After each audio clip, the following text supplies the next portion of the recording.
সবাইকে জয় যিশু, হালেলুয়া। আমি প্রভু যিশুর বাইবেল থেকে একটি বাক্য পাঠ করে শোনাচ্ছি। এক রাজা ছিলেন। সেই রাজা তার অনেক টাকা পয়সা সম্পত্তি ছিলেন, তার কাছে ছিল। সে রাজা কি করলো, একটি সোনার মূর্তি বানালো, বিশাল বড় একটা সোনার মূর্তি বানালো। আর বানানোর পরে প্রত্যেক যে সে দেশের যত লোক ছিল সবাইকে বলল যে আমার মূর্তির কাছে এসে সবাই প্রণাম করো, আর এই মূর্তিকে তোমরা ধন্যবাদ দাও, আরাধনা করো। তো তখন সবাই তো রাজা এবারে ভয় পাচ্ছে, যে রাজা বলেছে মানে যে যেতেই হবে। সবাই এসে ওই রকম প্রণাম করতো, আর ধন্যবাদ দিত, আরাধনা করতো, সব কিছু করতো। তো ওই গ্রামের মধ্যে তিনজন লোক আর কি, তিনজন লোক সেখানে যায়নি। তো তখন যে রাজা, তার যে দাস ছিলেন, সে দাসদেরকে বলল, যাও, কেউ যেন না বাকি না থাকে, সবাইকে ডাকো, সবাই যেন এই মূর্তিতে এসে প্রণাম করে আর ধন্যবাদ দেয় আর আরাধনা করে। তো সেই রূপে তো সবাই এসে এসে দেখলো যে সবাই রাজার কথা শুনছে, প্রণাম করছে, সব কাজ করছে। আর দেখলো ওই তিনজন ব্যক্তি তারা বলছে, না, আমরা মূর্তি পূজা করব না, আমরা হাতে গড়া যে মূর্তি, যে হাতে করে তৈরি করেছে, সে মূর্তিকে আমরা প্রণাম করব না, আর সেই মূর্তির আরাধনাও করব না, ধন্যবাদও দেব না। কেন উনি মূর্তি, আর কোনো জীবন নেই, প্রাণ নেই। আমরা যাকে বিশ্বাস করি, যার ধ্যান করি, যার প্রার্থনা করি, তাকেই ধন্যবাদ দেব আর তারই আরাধনা করব। তো তখন রাজা খুব রাগ হলো। সে দাসেরা এসে বললো রাজাকে যে, রাজামশাই এরকম ওরা সব এরকম বলছে, সবাই সে প্রণাম করছে, কিন্তু ওই তিনজন প্রণাম করেনি। তখন রাজা শুনে খুব রাগ হলো। রাজা তেজি লোক, রাজামশাই, উনি তো এত আস্পর্ধা, আমার কথা লঙ্ঘন করলি, সবাই শুনলো, তোরা শুনবি না? তোদের কে এমন ঈশ্বর আছে রে, দেখা তো, দেখি তোর ঈশ্বর কেমন তোদেরকে বাঁচায়। তো তাদেরকে বললো যে, দাসাদিকে বললো যে তাদেরকে ধরে নিয়ে এসো, ধরে আনো, ওদিকে ধরে আনো। ধরে এনে ওদিকে এই রাজার একটা জ্বলন্ত অগ্নিকুণ্ড ছিল, অগ্নিকুণ্ড রাজার ছিল। যে যা কথা না শুনতো রাজার, সে অগ্নিকুণ্ডে ফেলে দিত, সেই সন্তানদেরকে অগ্নিকুণ্ডে ফেলে দিত। সে অগ্নিকুণ্ড, অগ্নি গাঁ গাঁ করছে, আগুন জ্বলছে। তো তখন বললো ওদিকে ডেকে আনো, আর যদি আমার কথা না শুনে তো ওদেরকে অগ্নিকুণ্ডে ফেলে দাও। তো তখন সে তার যে দাসেরা ছিলেন, কর্মচারীরা ছিল আর কি, তো তখন দাসেরা তাদেরকে ঘর থেকে জোরপূর্বে টেনে নিয়ে এলো। টেনে এনে তাকে বলল যে, তোমরা দেখো, কথা শুনবে না শুনবে নি? বলছে, না, আমরা ওই মূর্তি পূজা আমরা করব না। যে হাতে তৈরি করেছে, সেই হাতে গড়া মন্দির তো পূজা করবই না, মন্দিরে তো যাবই না, আর কোনো হাতে গড়া ঈশ্বরের আমরা সেবা করব না। আমরা জীবন্ত ঈশ্বরের সেবা করি, জীবন্ত ঈশ্বরকে আমরা ধন্যবাদ দিই, জীবন্ত ঈশ্বরের আরাধনা করি। সেই রূপে সেই আমার ঈশ্বরকে আমি ডাকবো আর ওনারই সেবা করব, ওনাকে ধন্যবাদ দেব। তখন বললো, বারে বাহ, তোদের কে এত ঈশ্বর আছে রে, দেখি তোদেরকে কেমন বাঁচায়। তো হ্যাঁ, বাঁচাবে, আমাদেরকে বাঁচাবে, উনি বাঁচাবেন,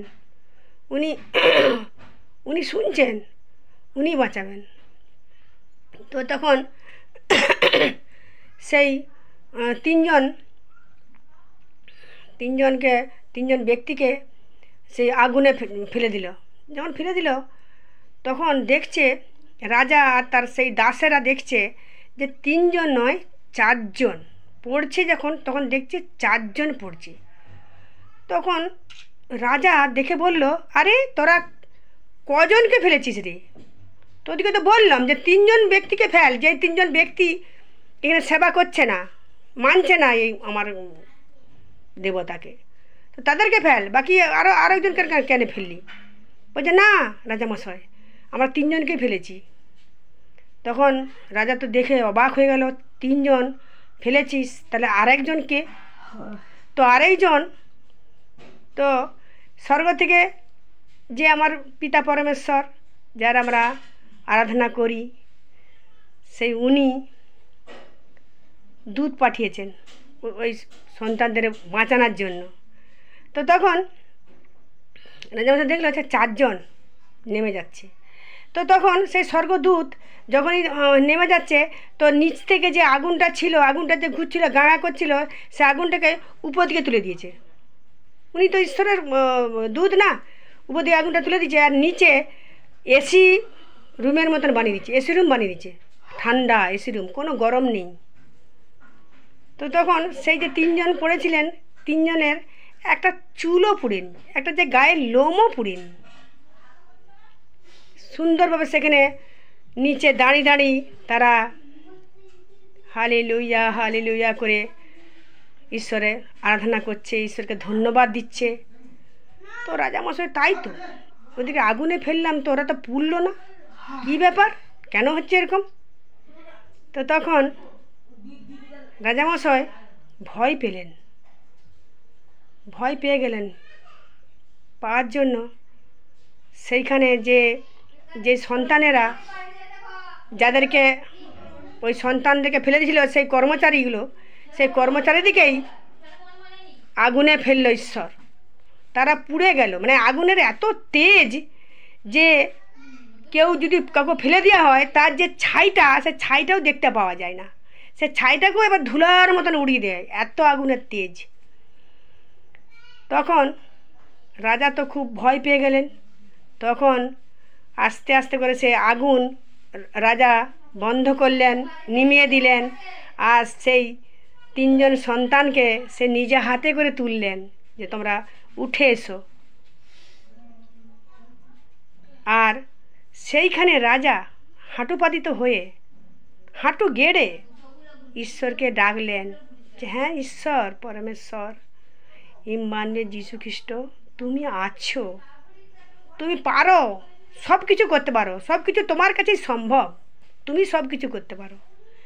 তখন সে রাজা মাথা নত করে সেই ঈশ্বরকে, আমাদের ঈশ্বরকে ডাকছেন আর ধন্যবাদ দিচ্ছেন, হালেলুয়া হালেলুয়া বলে আরাধনা করছেন। ওই রাজাকেও নত হতে হয়েছে।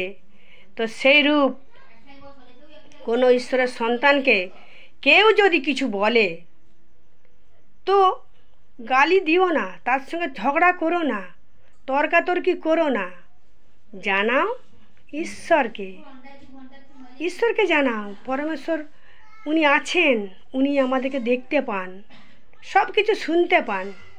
তাকে বলো, প্রার্থনায় বলো, উনি যা করবেন উনিই করবেন, কেননা আমরা হচ্ছে উনার সন্তান। সেই জন্যে আমাদেরকে কেউ কিছু বললে সে কি পার পাবে? সেই পার পাবে না। জীবন তো ঈশ্বর আছেন আমাদের সাথে।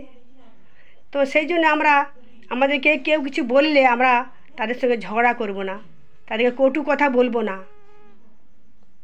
তাদেরকে আমরা অভিশাপও দেব না, তাদেরকে আমরা আনন্দ হয়ে তাদেরকে বরং কি বলবো, তাদেরকে আমরা বলবো যে ঈশ্বরের কাছে বলবো যে ঈশ্বর তুমিও ওই সন্তানকে মনোনীত করো,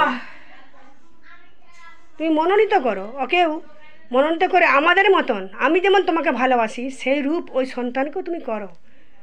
তোমার ব্রেন বুদ্ধি দিয়ে ওই সন্তানকেও তুমি তোমার মণ্ডলীতে হাঁটিপাতিত করো, তোমার চার্জে হাঁটিপাতিত করো। সেই জন্য আমরা কোনো সন্তানকে অভিশাপ দিতে পারবো না, তাদের মঙ্গল কামনা করব পিতার কাছে, ঈশ্বরের কাছে।